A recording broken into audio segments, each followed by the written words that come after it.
sistema nervioso autónomo. El término quedó, porque en realidad vamos a ver que no es autónomo. Es decir, autónomo como algo independiente. Al principio se pensaba que sí, digamos, cuando los primeros investigadores vieron la anatomía, pensaron que era algo totalmente separado. Pero lo que sí podemos decir es que no va a depender de la voluntad. O sea, tanto lo sensorial como lo motor.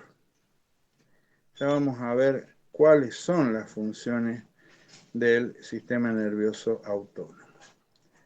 Vamos a ver que tiene tres funciones fundamentales, ¿m? Y vamos a ver cómo se ejercen estas tres funciones.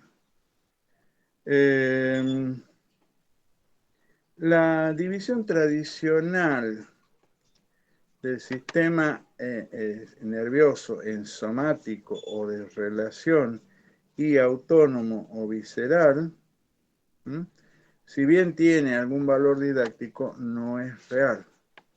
Tanto desde el punto de vista anatómico como funcional, ambos sistemas están muy entretejidos en todos los niveles, desde la médula hasta el neocórtex. Originariamente, el concepto de sistema nervioso autónomo o sistema vegetativo comprendían solo las estructuras que estaban fuera del sistema nervioso central. ¿Por qué? Porque más o menos en 1801 se descubre la cadena ganglionar simpática, que es un conjunto de ganglios que están a la altura de la médula torácica y lumbar. A nivel cervical y a nivel sacrocoxígeo no hay, solo entienden bien. Y habían visto de que esta cadena ganglionar estaban conectados entre sí y que mandaban fibras, ¿no es cierto?, a los nervios periféricos, lo que se llamó después los ramos comunicantes blancos, ¿sí? Mientras que los ramos comunicantes grises, es decir, fibras que venían de las raíces motoras medulares hacia las cadenas ganglionares, se descubren un poco después. Y después descubren además que estos ramos comunicantes grises se conectaban con motoneuronas que estaban en las astas intermedio laterales de la médula. Entonces ahí ya se empezaron a dar cuenta que no era tan independiente, tan autónomo, sino que estaban relacionados. Después se vio de que estas motoneuronas del asta intermedio lateral recibían proyecciones desde el hipotálamo a través de los cordones laterales de la médula. ¿Sí? Bien, y después se vio de que el hipotálamo estaba relacionado con otras estructuras, inclusive con el neocórtex. Entonces, hoy por hoy, decir de que hay que el sistema nervioso autónomo es realmente autónomo es un error. Es un sistema nervioso neurovegetativo, pero le quedó el nombre de autónomo. Hay situaciones en las cuales, bueno, colaboran ambos entre sí, en las cuales el sistema nervioso autónomo se va a poner al servicio del sistema somático o de voluntad. Ejemplo, si ustedes corren para agarrar el colectivo, bueno, el autónomo va a aumentar la frecuencia cardíaca, la presión arterial, la frecuencia respiratoria, para que ustedes puedan cumplir el objetivo que le manda el sistema de relación somático. También puede ocurrir al revés, que el somático se ponga al servicio del autónomo. Por ejemplo, si ustedes tienen sed, bueno, van a ir a un lugar fresco, van a comprar una bebida, etc. O sea, decir que hay dos sistemas es un error. Simplemente hay un sistema que no depende de la voluntad. Eh, Desde el punto de vista funcional, la división del sistema nervioso en somático y autónomo tampoco tiene mucho sentido en condiciones normales. Los procesos homeostáticos, ¿qué es la homeostasis? Bueno, son los mecanismos que hacen posible la regulación de las variables fisiológicas del cuerpo, como por ejemplo la temperatura, la osmolaridad del plasma, las composiciones iónicas del medio interno, etc. Eso es homeostasis. Y esta implica una compleja interacción entre la conducta y los diversos procesos viscerales. Es decir, el sistema nervioso autónomo no puede considerarse como una entidad funcional separada del somático. Tal como afirmó Sherrington y Langley, hubo de reconocer que el sistema nervioso central integra y coordina todos los procesos, sean estos vegetativos o somáticos, de acuerdo a los requerimientos de cada situación.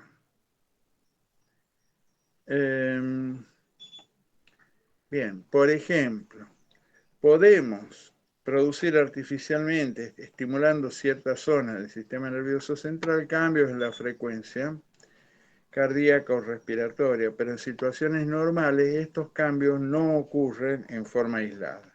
Muy por el contrario, los cambios de funcionamiento de las vísceras ocurren siempre según los requerimientos de la economía corporal en cada situación.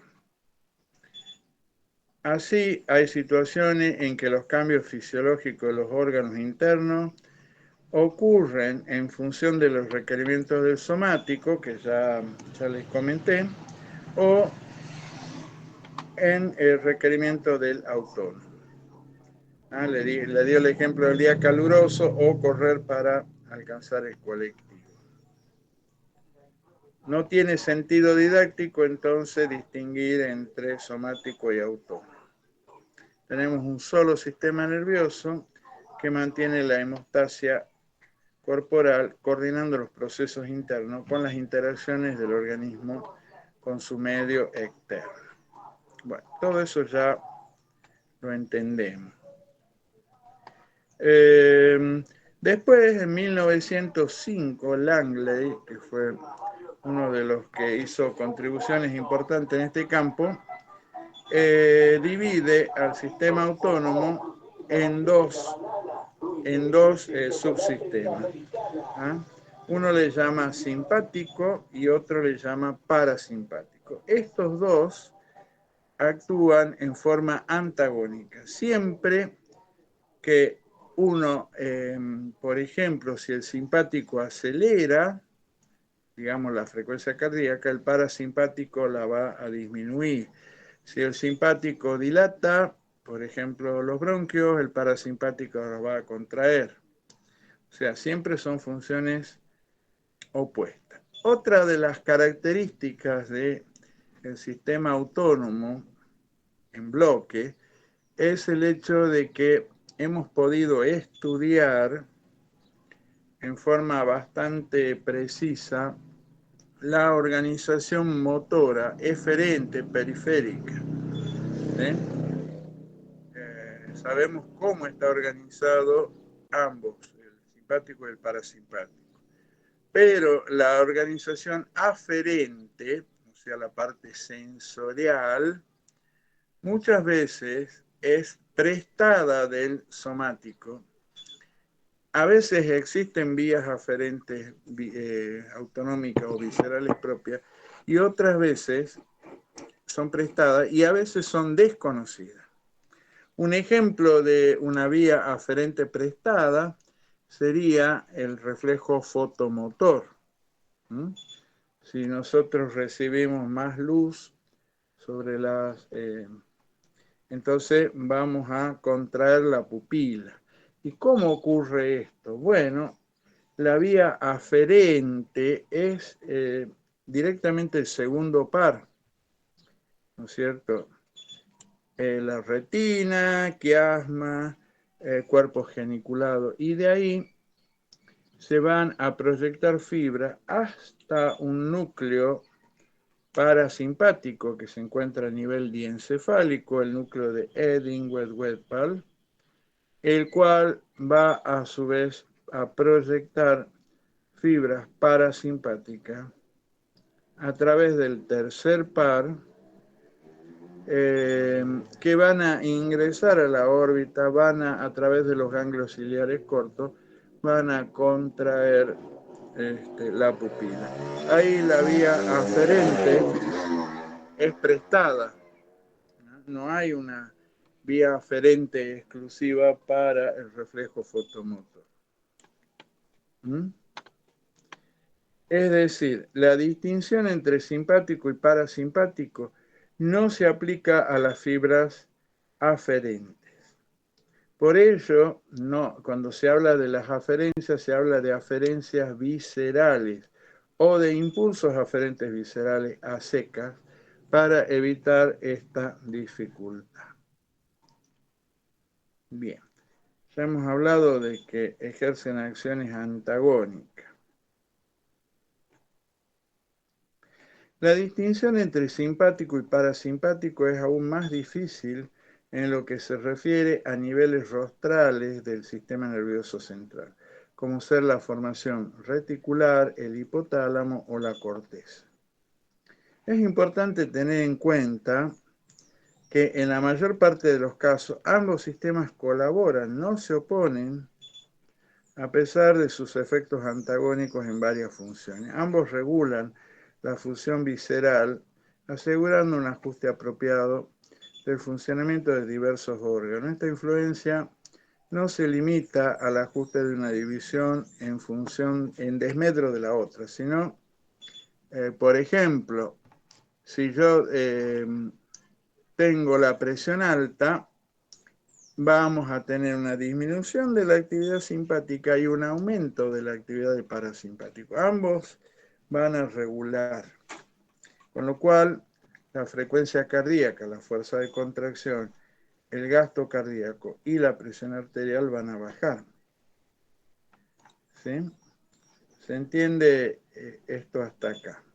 Bueno, después vino un tal Hess, ya en la década del 20 del siglo pasado, hace unos 100 años, y que hace una clasificación bastante interesante de las funciones asignadas al sistema autónomo. Dice que son tres. Habla de funciones ergotróficas. ¿Cuáles serían las funciones ergotróficas? Son procesos de gasto de energía. Esta va a estar a cargo fundamentalmente de la división simpática del autónomo. O sea que van a poner a disposición del somático las reservas energéticas y materiales.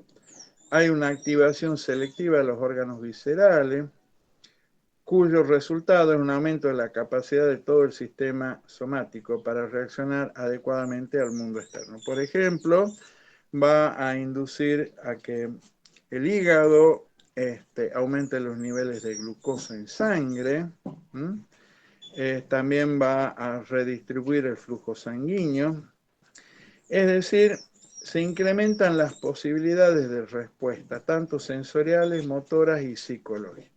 Ya vamos a ver que en las funciones ergotróficas a cargo del sistema simpático se van a liberar ciertos neurotransmisores que pasan la barrera hematoencefálica. Le voy a dar un ejemplo.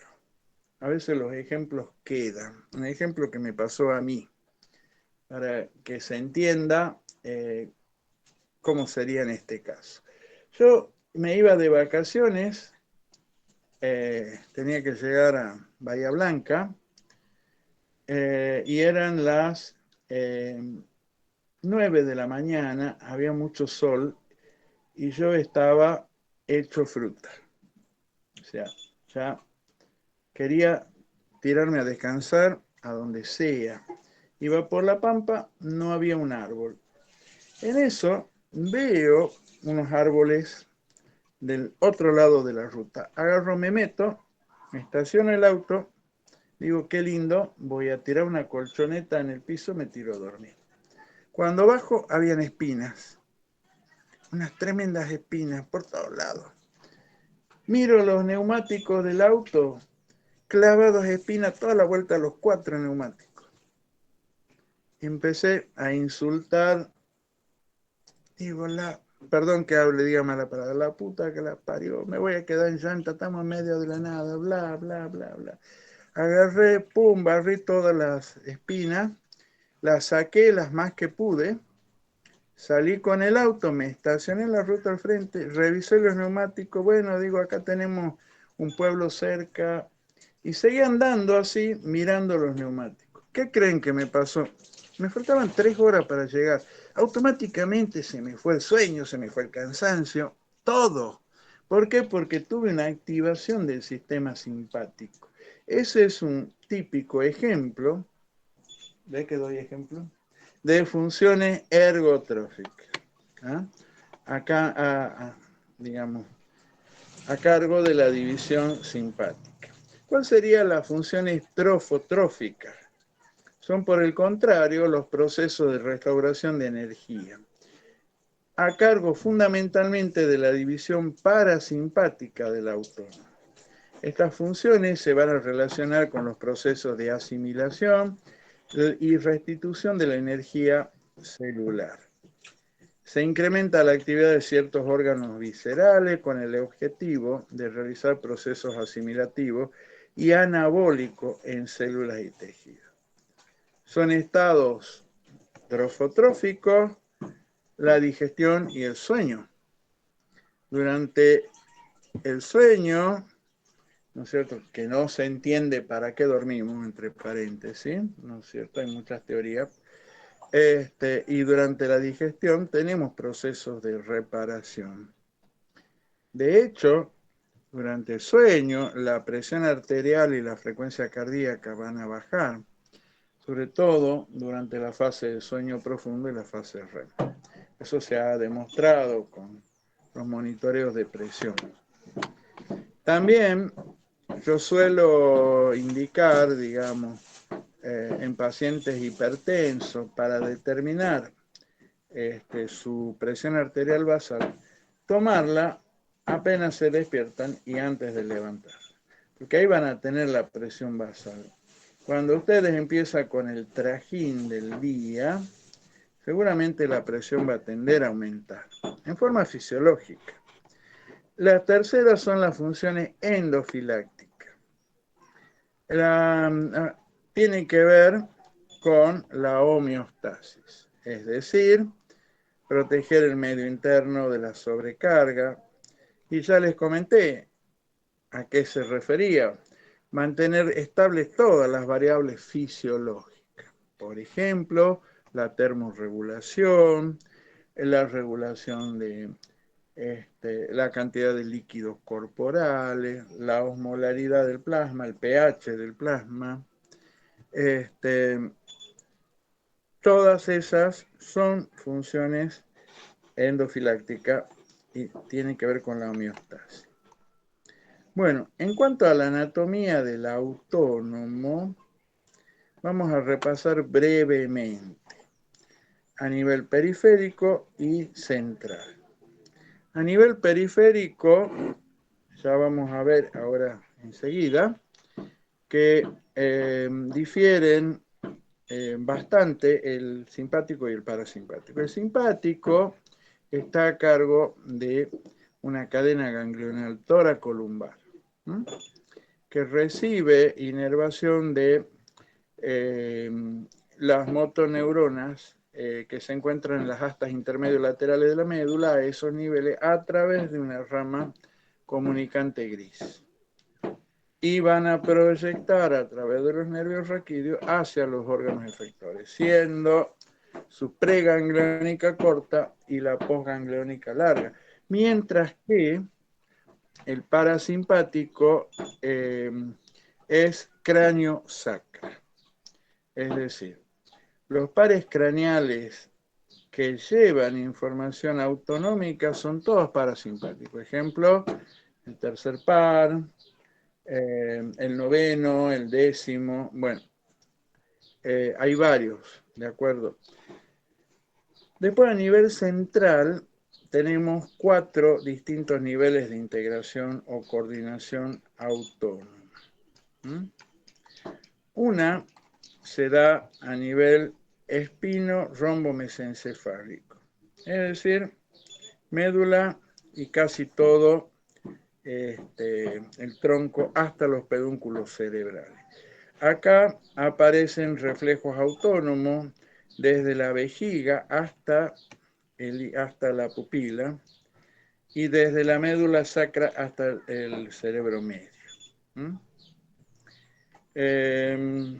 Bien, después a nivel más arriba, rombomesencefálico se relaciona fundamentalmente con la formación reticular. Acá hay un control.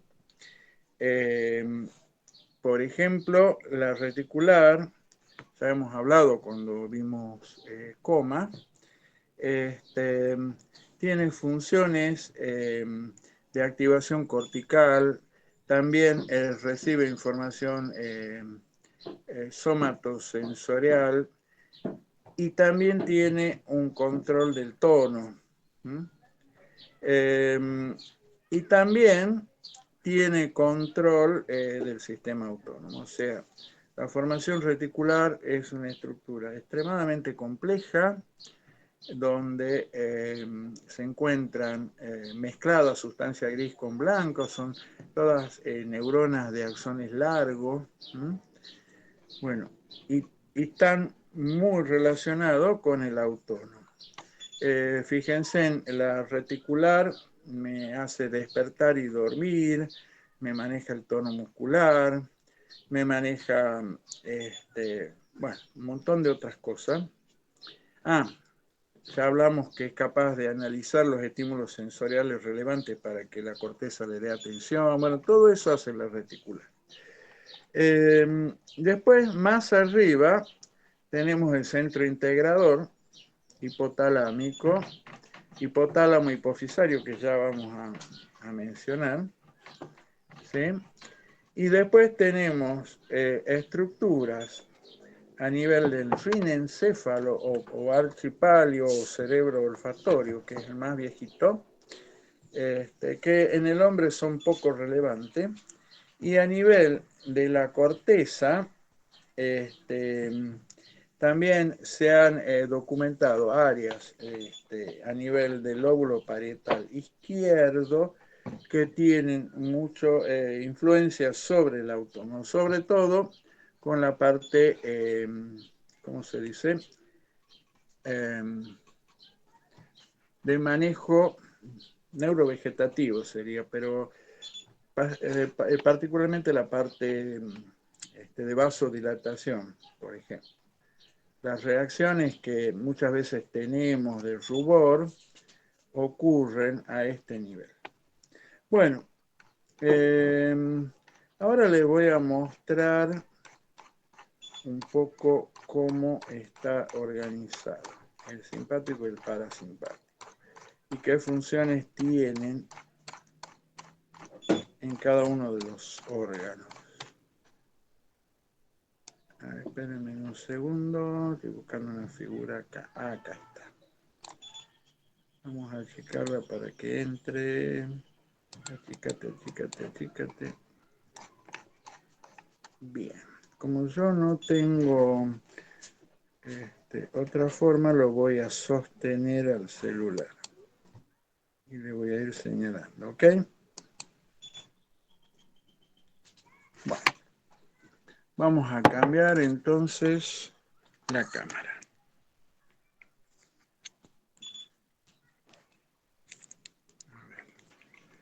Hay un modo que yo lo puedo agrandar a esto. Ahí está.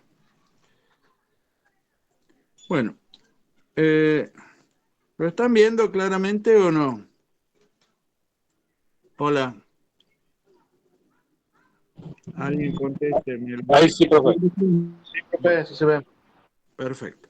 Bueno, a ver si tengo algo para señalar. ¿No tenemos una lapicera, algo para un puntero? Cualquier cosita que fina. No, algo fino que yo... Un palito, eso, un palito. Un palito ese que tenías ahí. Ese, un palito largo. Bueno, qué lindo. Acá tengo como un quinoto, algo así. Bueno, acá del lado izquierdo tienen cómo está configurado el simpático. ¿Mm? Y los distintos órganos. Acá del lado derecho, cómo está configurado el parasimpático. ¿Mm? Todos los órganos que tienen inervación simpática tienen también parasimpática. Nunca van a tener inervación de un solo subsistema. Bueno, ¿cómo está organizado? Ya le dije, la organización eferente. La aferente muchas veces es prestada y desconocida. Bueno, el simpático tiene la cadena ganglionar simpática, de localización toracolumbar. Están conectados, estos ganglios están por fuera de la médula, de cada lado.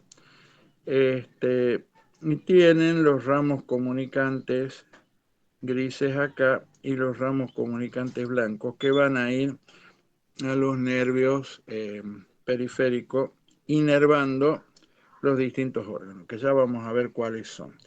Pero, ¿qué pasa con los órganos que están en el cráneo?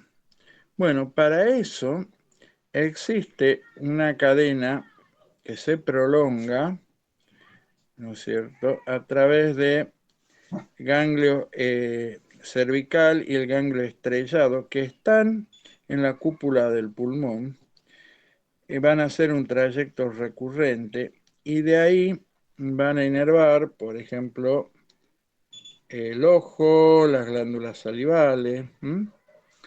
Bueno, ¿y cómo es y ya le dije que es la pregangliónica corta, posgangliónica larga, es decir, está lejos del órgano efector.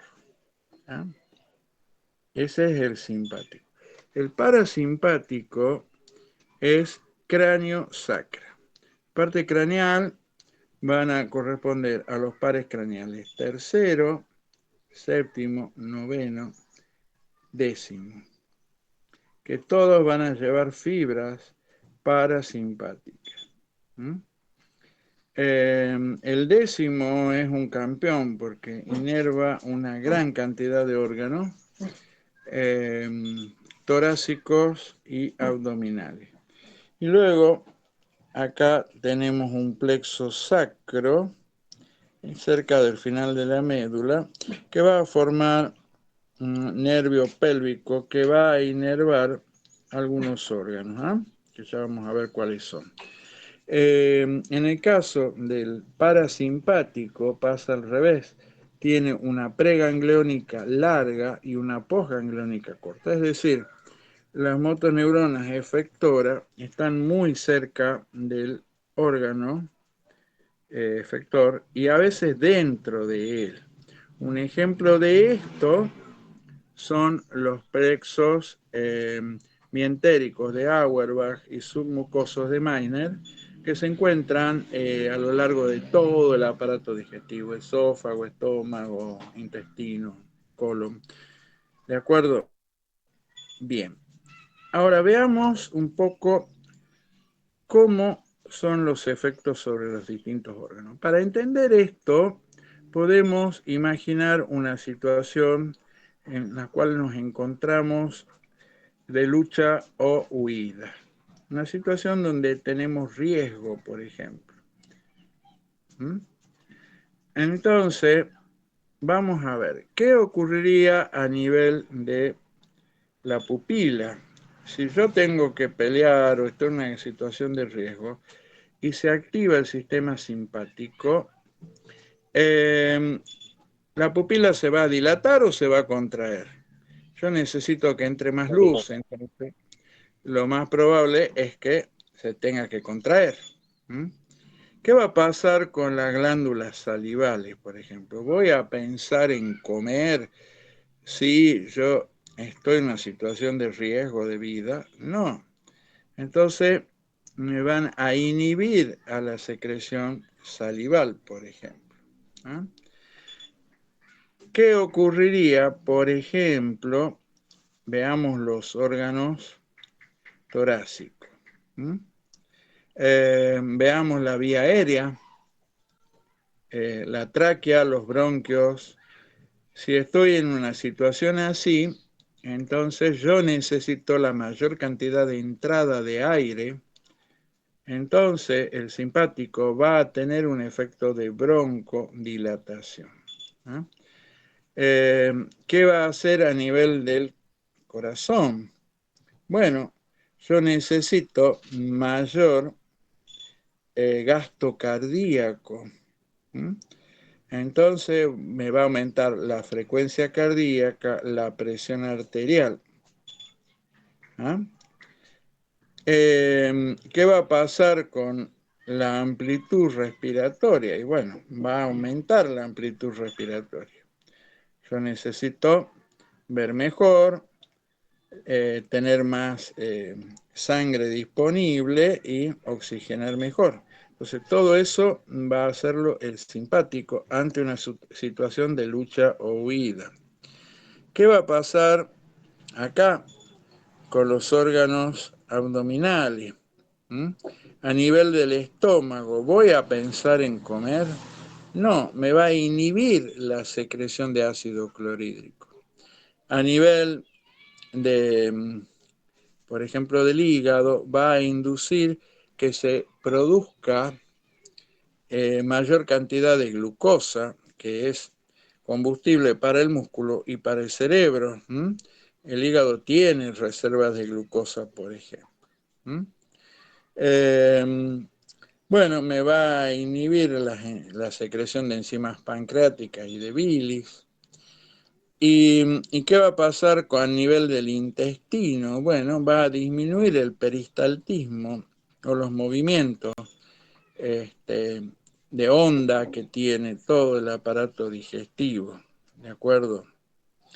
Acá hay en el sombrero del riñón, arriba del riñón, como un sombrerito, existe una glándula que se llama suprarrenal.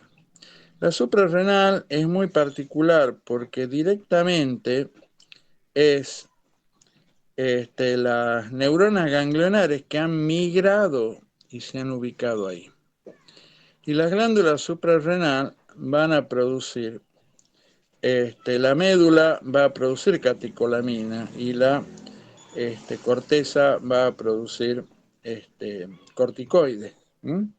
Pero la producción de catecolamina, o sea, de adrenalina, por ejemplo, por eso también se llaman adrenales, va a tener un efecto sinérgico en la frecuencia cardíaca, la presión arterial y me va a preparar para la lucha o la huida.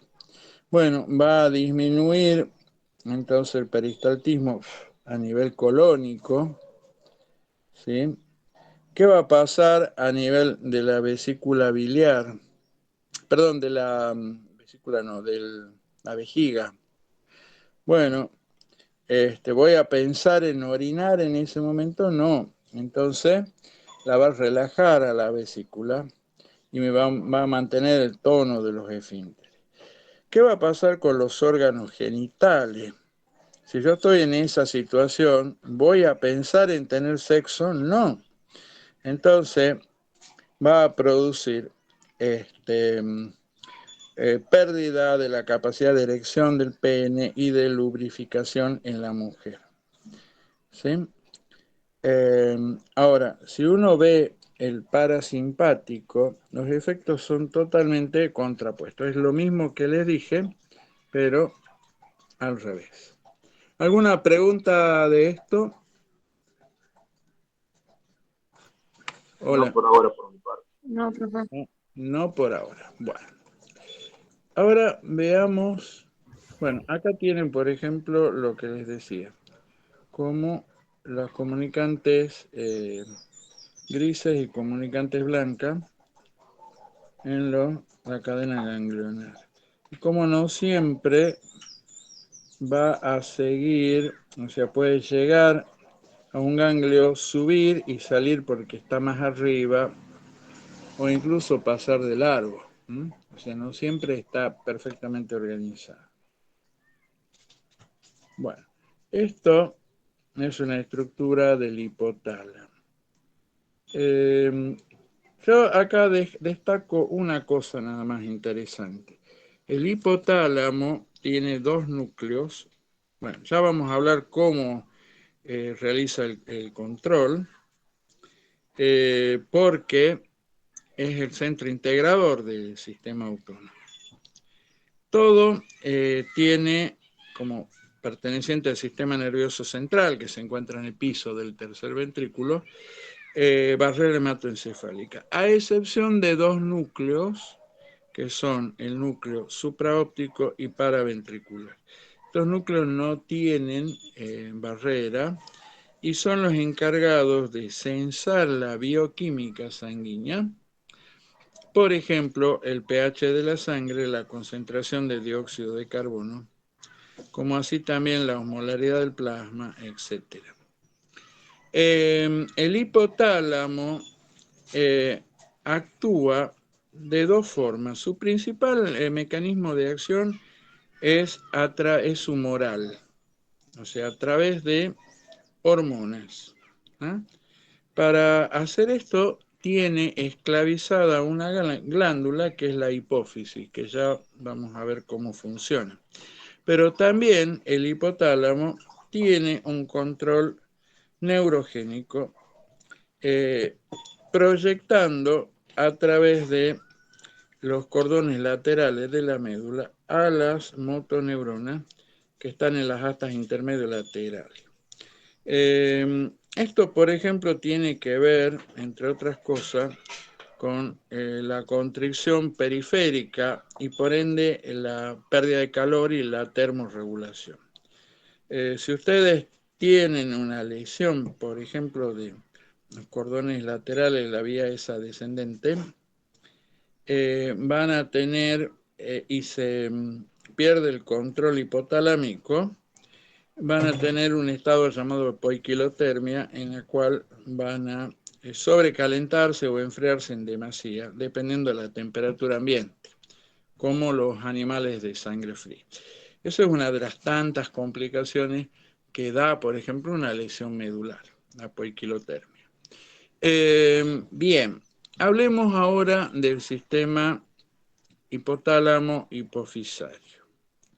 Bueno, la hipófisis está dividida en dos, creo que ustedes ya la conocen, una hipófisis posterior o neurohipófisis y una hipófisis anterior o adenohipófisis. Bueno, yo lo que sigue se lo puedo relatar, así que voy a poner el celular acá. ¿Cómo era esto? Ahí. Bueno, la neurohipófisis o hipófisis anterior recibe proyecciones de fibras hipotalámicas que la controlan. O sea, es puramente neurogénica. Y produce dos hormonas. ¿Se acuerdan cuáles eran las que producían la neurohipófisis?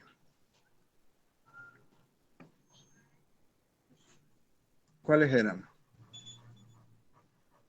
Vamos. ¿La aldosterona? No. No, La TSH. no, tampoco. La vasopresina y la oxitocina.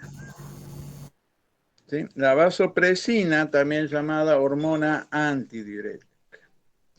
Esa hormona lo que hace es producir reabsorción de orina a nivel de los túbulos contorneados distales del nefrón, haciendo que yo pierda menos agua. Si no, cuando ustedes tienen, por ejemplo, un paciente en muerte cerebral y el hipotálamo ya no funciona, el paciente entra en un cuadro que se llama diabetes insípida y puede orinar 30 litros por día. Obviamente, o lo van expandiendo o le hacen un símil vasopresina, que es la desmopresina. Eso sería, por ejemplo, el caso de mantenimiento de un donante cadavérico. ¿Sí? Bueno, y la oxitocina, que ya vamos a ver cuál es su función. En cuanto a la neurohipófisis, la adenohipófisis, la neurohipófisis es posterior, la adeno es anterior. No sé si lo dije mal. La adenohipófisis recibe control hormonal desde el hipotálamo, ¿ah? Pero no larga las hormonas directamente a la sangre. A ver, para darles un ejemplo, es como que ustedes tengan una computadora y tengan una tarjeta gráfica muy potente. Ustedes saben que el microprocesador tiene lo que se llama un bus de datos, que es una ruta donde van y vienen los datos hacia la memoria y hacia los periféricos. Pero si la tarjeta gráfica usara el bus de datos público ese, sería lenta. Entonces se le pone un bus dedicado que va nada más que a la tarjeta gráfica. Eso aumenta mucho la velocidad. Bueno, acá pasa algo parecido. Si el hipotálamo liberara las hormonas que necesita que actúen en la adenohipófisis a la sangre, estas se van a diluir mucho. Entonces, tiene un sistema vascular dedicado, así como el VAS ese que le comenté en la computadora, que es el sistema porta-hipofisario. ¿Qué es un sistema porta? Es un sistema que comienza y termina en capilares. Hay dos sistemas porta conocidos, uno es el porta hepático, ¿sí? Y otra el porta hipofisario. Bueno, acá van a liberar hormonas que se llaman terciarias o factores de liberación hormonal que van a viajar por ese sistema vascular dedicado hacia la adenohipófisis. La adenohipófisis a su vez va a liberar hormonas secundarias que van a actuar sobre glándulas que recién van a liberar las hormonas primarias. ¿Ah? Esto es un eje neuroendocrino muy, ¿cómo le puedo decir? Muy delicado, muy complejo. ¿Mm? Bueno, yo se los hago simple, corto. Veamos cuáles son algunas de las hormonas que va a liberar la hipófisis y los efectos que tiene. Por un lado tenemos la ACTH, hormona adenocorticotrófica, que va a actuar sobre la corteza suprarrenal. La corteza suprarrenal va a producir mineralo y glucocorticoides, que van a tener, por ejemplo, la aldosterona, me va a eliminar potasio, retener sodio, tiene mucho que ver con el manejo del metabolismo iónico e hídrico a nivel del organismo. Los corticoides son sustancias que van a influir también sobre el metabolismo celular en general. ¿Ah? Tienen efectos sobre el sistema inmune, tienen propiedades antiinflamatorias, entre otros. Bueno, Pero esta glándula, como puede ser la corteza suprarrenal, las hormonas estas que producen van a actuar sobre la hipófisis y sobre el hipotálamo, dándome un feedback negativo, es decir, el sistema de alguna manera chequea las hormonas que está produciendo. Algo parecido pasa con la tiroides. Tenemos la TSH o hormona estimulante del tiroides. El tiroides, que es una glándula o la tiroides que está acá en el cuello, va a producir dos hormonas iodadas que las llamamos T3 y T4, levotiroxina y triiodotironina. La T3, la triiodotironina, es unas 15 veces más potente que la T4. Y a nivel periférico existe una enzima deshiodinasa periférico que transforma T4 en T3. Bien, la hormona tiroidea tiene efectos bastante importantes sobre el sistema cardiovascular, sobre el metabolismo en general. Si ustedes tienen, por ejemplo, déficit de hormona tiroidea, van a tener intolerancia al frío, se le va a caer el cabello, van a tener una piel engrosada, van a tener cansancio fácil, etc. Bueno, después tenemos la hormona, la somatotrofina, también llamada hormona del crecimiento. Esta hormona, la somatotrofina, es máxima durante la pubertad y después sus niveles van a ir descendiendo, ¿no es cierto? Van a retrasar el cierre de los cartílagos de crecimiento. Si ustedes tienen, cuando bajen los niveles, digamos, se vayan agotando, se van a osificar los cartílagos de crecimiento y no vamos a seguir creciendo. Pero si tienen, por ejemplo, un tumor, un adenoma hipofisario que produzca somatotrofina, la persona va a crecer un montón y va a tener un cuadro de gigantismo hipofisario. Después tenemos la prolactina.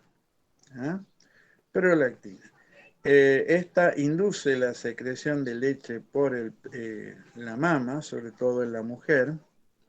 Y hay un detalle importante, es que la hipófisis produce cantidades constantes de prolactina y el hipotálamo la frena mediante el factor de liberación que es dopamina. Es decir, se compara a la liberación de la prolactina como ir en un auto en bajada tirando el freno. La dopamina va tirando el freno. Si ustedes dan algún fármaco que interfiera con la producción de dopamina, hay algunos fármacos antipsicóticos como por ejemplo el haloperidol, ustedes pueden tener un cuadro de galactorrea, se empiezan a producir leche, sobre todo la mujer y en algunos casos incluso el hombre, por el pezón. Bueno, y dejé para el último las hormonas que tienen que ver con el ciclo, que actúan sobre las gónadas, sobre los órganos reproductivos. Estos tienen funciones en el hombre, pero fundamentalmente en la mujer. Y tienen que ver con la regulación del ciclo menstrual. Tenemos fundamentalmente dos, que es la hormona folículo estimulante y la hormona luteinizante. A ver, para que ustedes se ubiquen, una mujer cuando nace tiene aproximadamente unos 600 a 800 mil ovocitos. No digo óvulos, digo ovocitos, porque es el óvulo más un conjunto de células que los rodea. Cuando llegan a la pubertad, ese número se ha reducido a unos 300.000. ¿Por qué? No lo sé.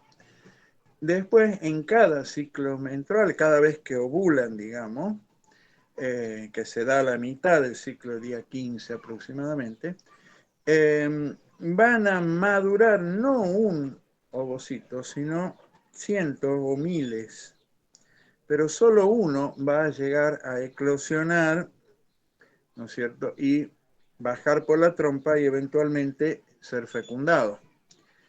Los otros van a atrofiarse, se van a convertir en cuerpos lúteos, cuerpos amarillos. Bien, la hormona folículo estimulante se secreta inmediatamente después de la menstruación. ¿Por qué ocurre la menstruación? Por deprivación hormonal. Ya lo voy a explicar. Entonces, termina la menstruación y empieza la primera fase del ciclo menstrual. La mujer, al igual que el hombre, tiene las hormonas basales, testosterona en el hombre y estrógeno en la mujer. La mujer tiene mucho estrógeno, poca testosterona, y el hombre es al revés, pero los dos tienen ambas. ¿Se va entendiendo?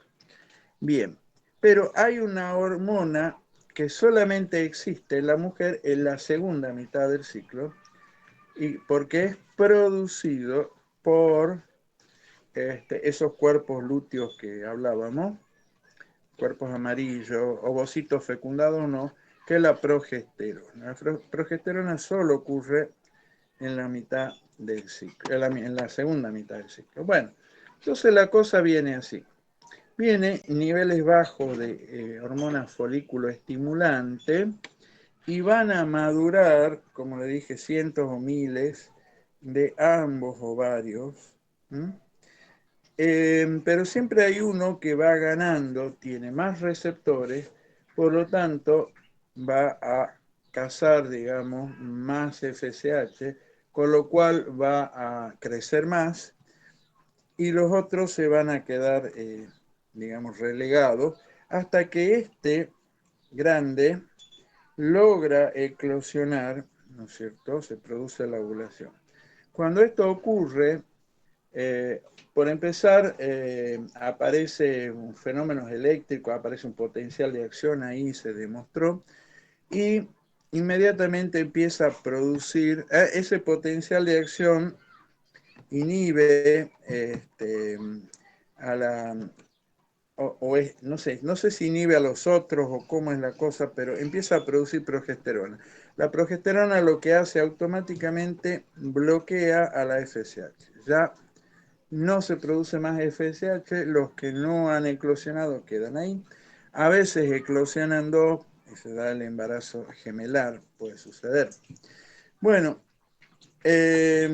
y aparece la hormona luteinizante, cuyo efecto es hacer que el endometrio prolifere, se engrose, aumente su vascularización.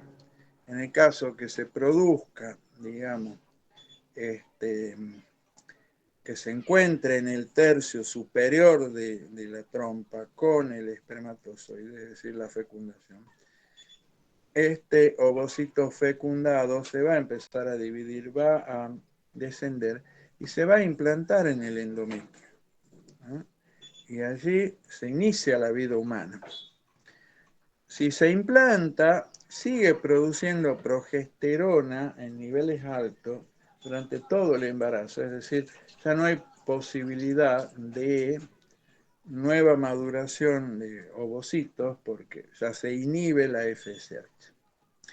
Si no hay fecundación, entonces se agotan los niveles hormonales, caen tanto los niveles de progesterona como de hormona luteinizante.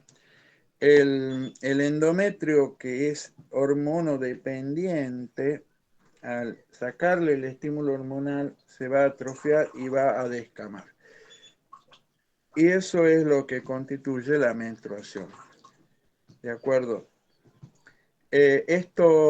Disminución también hormonal va a cursar con también alteraciones del estado de ánimo, bajan los niveles de beta-endorfina también. ¿Mm? Bueno, ¿y por qué les cuento todo esto? Por ejemplo, acá podemos entender cómo funcionan los anticonceptivos hormonales. ¿Cómo lo hacen? Bueno, dando progesterona.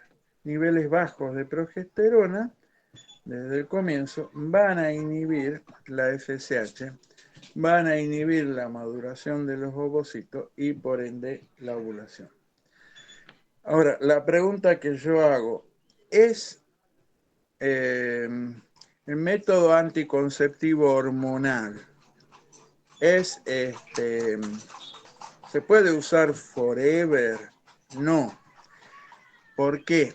Se debería usar, qué sé yo, 5 meses seguidos y un mes dejar que se produzca la ovulación en forma natural, usando algún método de barrera, por ejemplo.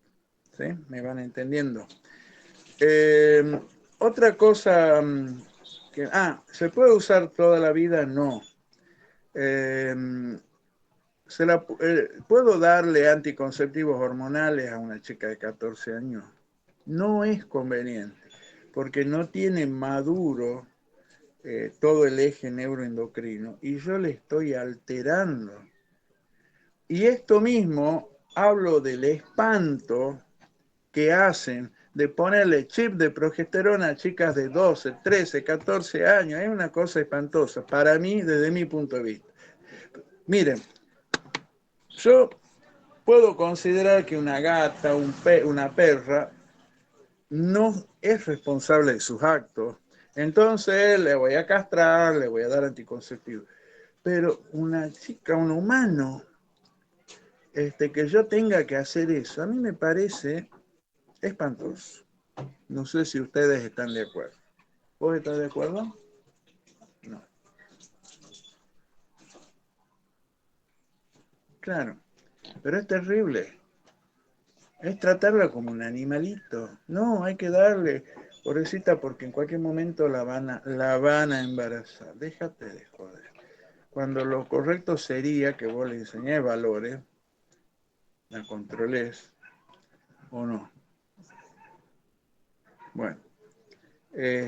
Ahora, estas también tienen efectos sobre los testículos, tanto la hormona folículo estimulante y la luteinizante, que se producen no en forma cíclica, sino en forma constante, que tienen que ver con la estimulación de la espermatogénesis y de el sostenimiento de las células de Sertoli, de los espermatozoides producidos.